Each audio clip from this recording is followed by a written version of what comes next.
you lesson 4, The Treasure Within. The book name It So Happened, Class 8th. The Treasure Within, Class 8th. The book name is It So Happened. Before you read, every child is a potential achiever and is different from other children in his style of learning and area of interest.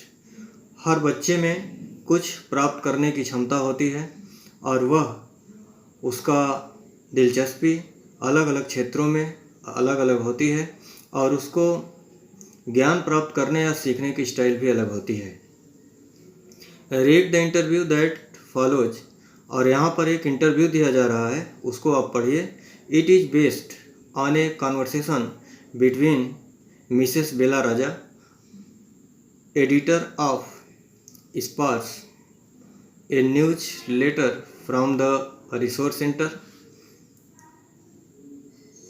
यह जो है एक interview है जिसको Mrs Bela राजा ने लिया है और न्यूज़पेपर की न्यूज़ लेटर की एडिटर हैं रिसोर्स सेंटर की. The valley school Bangalore, valley school Bangalore की. एंड मिस्टर हफीज कॉन्ट्रैक्टर, और मिस्टर हफीज कॉन्ट्रैक्टर का इंटरव्यू है. One of India's leading architect, और जो कि भारत के बहुत ही मशहूर वास्तुकार थे. Contractor was an unhappy school boy. Hafeez contractor school के दिनों में बहुत ही दुखी विद्यार्थी थे, अनहैप्पी स्टूडेंट थे. He loved doing thing but detested mechanical learning. वे जो है काम करना पसंद करते थे, चीज़ों का काम करना पसंद करते थे, लेकिन पढ़ाई में उनका इंटरेस्ट नहीं था. Mathematics gave him a shivers, और मैथमेटिक्स से तो ये कांपते रहते थे. What his principal one said to him influenced him deeply. और एक दिन उनके प्रिंसिपल ने उनसे जो कुछ कहा उसका उनके जीवन पर बहुत ही गहरा प्रभाव पड़ा. Hafeez contractor.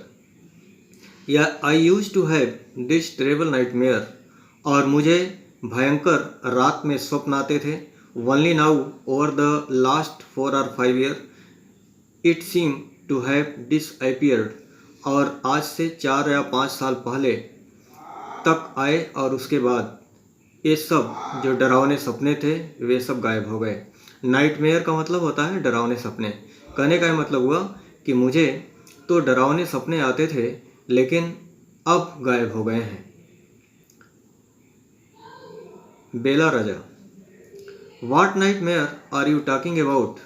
And why do you think it has disappeared now? किन बुरे सपनों की आप बात कर रहे हैं और आप क्यों सोचते हैं कि वे गायब हो गए? हाफिज contractor. I used to get continuous nightmare about appearing for a math examination where I did not know anything. मैं अक्सर बुरे स्वप्न देखता था, डरावने सपने देखता था जब मैथ का एग्ज़ाम आता था, क्योंकि मैं जानता था कि मैं कुछ कर नहीं पाऊँगा. Now the psych must have got it over it. और मेरा माइंड जो है बिल्कुल इससे अलग हो जाता था. I do not have to think about education and there is absolutely no time to get nightmare. और अब जो है मेरा दिमाग से ये सब चीज़ें गायब हो गई हैं और अब मेरे अंदर बिल्कुल डरावने सपने नहीं आते. Tell us something about your earliest memories in school. आप अपने पुराने याद को, स्कूल में जो आपकी पुरानी याद है उसके बारे में आप हमें कुछ बताइए. Hafeez contractor. In the first and second year I was a good student. पहले और दूसरे साल में मैं एक बहुत ही अच्छा विद्यार्थी था. After I reach the 3rd standard I simply lost interest and I never studied. और कक्षा 3 में पहुंचने के बाद मेरा इंटरेस्ट पढ़ाई के प्रति बिल्कुल समाप्त हो गया और मैंने कभी पढ़ाई नहीं किया। I used to be interested in game, खेल में मुझे बहुत ही दिलचस्पी थी। रनिंग अराउंड, चारों तरफ दौड़ना। Playing jokes and pranks on other, joke करना मतलब मजाक करना या दूसरे को मजाक में चिढ़ाना, ये सब मेरी आदत हो गई थी। I would copy in the class during exam time, exam के समय मैं नकल करके पास होता था। I would try to get hold of examination paper that had been prepared and study it, examination के पहले मैं एग्जामिनेशन पेपर प्राप्त करने का प्रयास करता था और उसके बाद मैं उसका अध्ययन करता था। As I could not remember thing that I had been taught to me in class, as I could not remember things that had been taught to me in the class, और मैं कोई भी ऐसा चीज़ मुझे याद नहीं है जो कि मैंने क्लास में कभी पढ़ा हूँ। However later one sentence spoke to me by my principal change my life, लेकिन काफ़ी बाद में मेरे प्रिंसिपल का एक सेंटेंस मेरे जीवन को बिल्कुल बदल दिया। When I approach my 11th standard, जब मैं 11th क्लास में पहुंचा, the principal called me and said, तो प्रिंसिपल ने मुझे बुलाया और कहा, लुक हियर सन, पुत्र या बेटा इधर देखो, I have been seeing you from one day, मैं तुम्हें पहले ही दिन से देख रहा हूँ। You are a good student, तुम एक बहुत ही अच्छे विद्यार्थी हो, बट यू नेवर स्टडीड, लेकिन तुम कभी पढ़ाई नहीं करते हो। I have taken care of you till today, और मैं आज तक तुम्हारी देखभाल किया। Now I can no longer take care of you, so you do it yourself, लेकिन अब मैं ज़्यादा तुम्हारी देखभाल या तुम्हारी परवाह नहीं कर सकता, अब तुम्हें जो कुछ करना है खुद करना है। He talk to me for 5 minutes, वे मुझसे 5 मिनट तक बात किए। You don't have your father, your mother has worked so hard to bring you up and paid all your fees all these years, but you have only played game.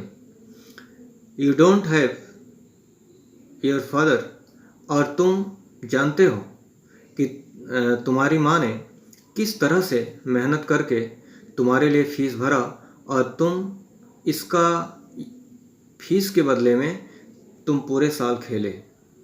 Now you should rise to the occasion and study, और अब तुम्हें समय के अनुसार ढलना पड़ेगा और अध्ययन करना पड़ेगा। I used to be very good sportman, मैं बहुत ही अच्छा खिलाड़ी था। I had been the senior champion for so many years, कई सालों तक मैं सीनियर चैम्पियन रहा। And as I also was the cricket captain, मैं क्रिकेट कैप्टन भी था। I used to play every game, मैं हर गेम खेलता था। But that year I did not step out into the field, लेकिन उस साल मतलब प्रिंसिपल के कहने के बाद मैं फील्ड में कदम भी नहीं बढ़ाया। I would go for prayer and all I would do was eat and study, मैं केवल प्रार्थना करने जाता था, भोजन करता था और केवल पढ़ाई करता था, मैं कभी खेलने नहीं गया। I normally use to copy and pass, but I realised that once I was in SSC, I could not do that. मैं नकल करके पास होता था, लेकिन मैंने महसूस किया कि अब SSC की जो परीक्षा है वो मैं खुद दूंगा और मैं अब नकल नहीं करूंगा। When I got the second class 50% in my SSC, my principal said, और जब मैं अपने SSC एग्ज़ाम में 50% सेकेंड डिवीज़न पास हुआ, 50% प्राप्त करके, तो मेरे प्रिंसिपल ने मुझसे कहा, सन पुत्र, consider yourself as having got a distinction, पुत्र तुम समझो कि तुमने डिस्टिंक्शन प्राप्त कर लिया है। This is my memory of my school days, और यह मेरे स्कूल डेज की याददाश्त है। I did lots of other things, मैंने बहुत सारी दूसरी चीज़ें किया। सी देखिए, as far as my things are concern I can not remember, जहाँ तक चीज़ों का संबंध है तो मुझे याद नहीं है। I forget thing very easily, मैं चीज़ों को बहुत जल्दी भूल जाता हूँ। To remember I have to see thing a photograph, और चीज़ों को याद करने के लिए मुझे उसका फोटोग्राफ देखना पड़ता है। I read a book and I can remember the matter as a photograph but not through my mind. मैं एक किताब को पढ़ता हूँ, लेकिन उसकी जो चीज़ें याद करने वाली हैं तो फोटोग्राफ के माध्यम से मैं याद कर सकता हूँ, लेकिन दिमाग से नहीं। That is how it works. और यही इसका कार्य है। कहने का मतलब यही मेरा कार्य रहा है। Bela Raja, when you were in school and you were doing badly, did the teacher pull you up and how did you feel? जब तुम स्कूल में थे और तुम अपना काम बहुत बुरे ढंग से करते थे, मतलब ठीक से नहीं पढ़ाई करते थे, तो क्या टीचर तुम्हें सज़ा देते थे, मारते थे, तो तुम्हें कैसा लगता था? Hafeez Contractor, I never felt anything on being pulled up. मैं सज़ा के बारे में कभी सोचता नहीं था। I used to be so interested in playing, क्योंकि खेलने में मुझे बहुत दिलचस्पी रहती थी। I would receive a caning every week. प्रत्येक सप्ताह मुझे डंडों से पीटा जाता था। Bela Raja, when you knew that you had incurred the wrath of your teacher by do not doing your homework or by behaving badly, when you knew you would get a caning, what was the state of your mind? जब तुम homework नहीं करते थे या teacher के साथ अच्छा व्यवहार नहीं करते थे और तुम्हें लगता था कि अब मेतों से मार पड़ेगी, तो तुम्हारी मन की स्थिति क्या होती थी? Hafeez contractor, state of mind, मन की स्थिति, just lift up the hand and they would can you. केवल हाथ बाहर करो और वे लोग मारना शुरू कर देते थे। इट वुड हर्ट बैडली, मुझे बहुत गहरी चोट लगती थी। And then I would have to forget about it, लेकिन मैं सब कुछ भूल जाता था इसके बारे में। Because I would want to go and play, क्योंकि मैं बाहर जाना चाहता था और खेलना चाहता था। बेला राजा, यू नेवर फेल्ट इनसिक्योर और थ्रिटन, क्या तुम्हें कभी असुरक्षा और डर नहीं लगा? Hafeez Contractor, I was just interested in playing and nothing else. मैं केवल खेलने में दिलचस्पी लेता था, इसके अलावा मैं कुछ नहीं करता था।